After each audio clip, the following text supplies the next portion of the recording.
डोळ्याचे कोणकोणते silent diseases असतात, म्हणजे असे कोणते आजार आहेत ज्यांना काही लक्षणच नसतात. तुम्हाला फक्त रुटीन डोळ्याच्या चेकअपमध्ये समजून येऊ शकतं की तुम्हाला हा आजार आहे. नंबर 1 तर जो सर्वात सगळ्यांना ऐकलाय सगळ्यांनी, ग्लॉकोमा किंवा काचबिंदू, हिंदीत त्याला काला मोतिया म्हणतात.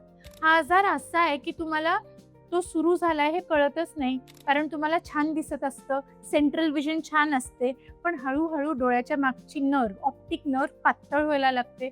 आजूबाजूची नजर आपली बोगद्यासारखी कमी कमी व्हायला लागते. सो हा नंबर 1 सायलेंट डिझीज, त्याला म्हणतात सायलेंट थीफ ऑफ साईट.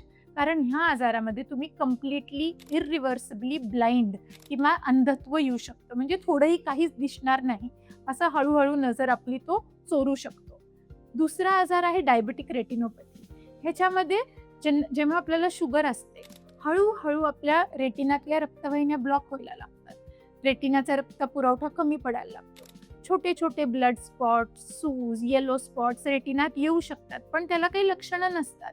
त्याला mild, moderate, severe non proliferative diabetic retinopathy म्हणतात. जोपर्यंत ती प्रॉलिफरेटिव्ह लास्ट स्टेज रेटिनोपॅथीला पोहोचते, तेव्हा तुम्हाला लक्षणं सुरू होतात की अचानक नजर गेली, पण तेव्हा खूप उशीर झालेला असतो तुमची नजर परत येण्यासाठी. सो डायबेटिक्सनी रेग्युलर रेटिना चेकअप दरवर्षी करणं गरजेचं असतं. तिसरा आजार आहे रेटिनल डिजेनरेशन सुद्धा, जो एज रिलेटेड मॅक्युलर डिजेनरेशन. तो हळूहळू सुरू होतो आणि हळूहळू रेटिना झिजायला लागतो, पातळ व्हायला लागतो, येलो स्पॉट्स यायला लागतात रेटिनामध्ये, आणि ते तुम्हाला कळणारच नाही जोपर्यंत तुम्ही रेटिनाचा चेकअप करत नाहीत रेग्युलरली, भावली मोठी करून डोळ्याच्या डॉक्टरकडून, फक्त ऑप्टिशियनकडून नाही.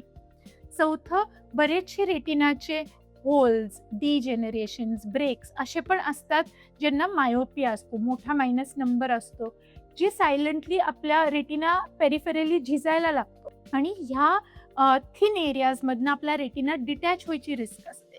सो ज्यांना मायनस नंबर असतो त्यांनी दरवर्षी रेटिनाचा रेग्युलर चेकअप करून, जर आपल्याला अशा काही डिजेनरेशन्स आढळल्या, आपण त्याच्याभोवती बराज लेझर, म्हणजे असं वेल्डिंगसारखं लेझर करून तुमच्या रेटिना डिटॅच होण्यापासून डोळा वाचवू शकतो. बरेच आजार आहेत ज्यांना काही लक्षणं नसतात. कॅटरॅक्ट सुद्धा जेव्हा सुरुवातीला तो हळूहळू सुरू होतो आणि अचानक असं आपल्याला एक दिवस वाटत नाही की मला आज दिसत नाही, हळूहळू जशी नजर कमी होत राहते, आपल्याला त्याची सवय होत राहते, आणि बरेच महिने, कधी कधी वर्ष उलटून जातात की आपल्याला समजत नाही आपल्याला मोतीबिंदू झालाय. नंबर बदलत राहतो, पण आपल्याला हळूहळू त्याची सवय होत राहते की आपल्याला डिम दिसतंय, डल दिसतंय. पण रेग्युलर डोळ्याचा चेकअप करणं गरजेचं आहे, तेव्हाच आपण हे सगळे सायलेंट डिझीजेस योग्य वेळेत पकडून त्याची योग्य टाइमला ट्रीटमेंट करू शकतो. धन्यवाद.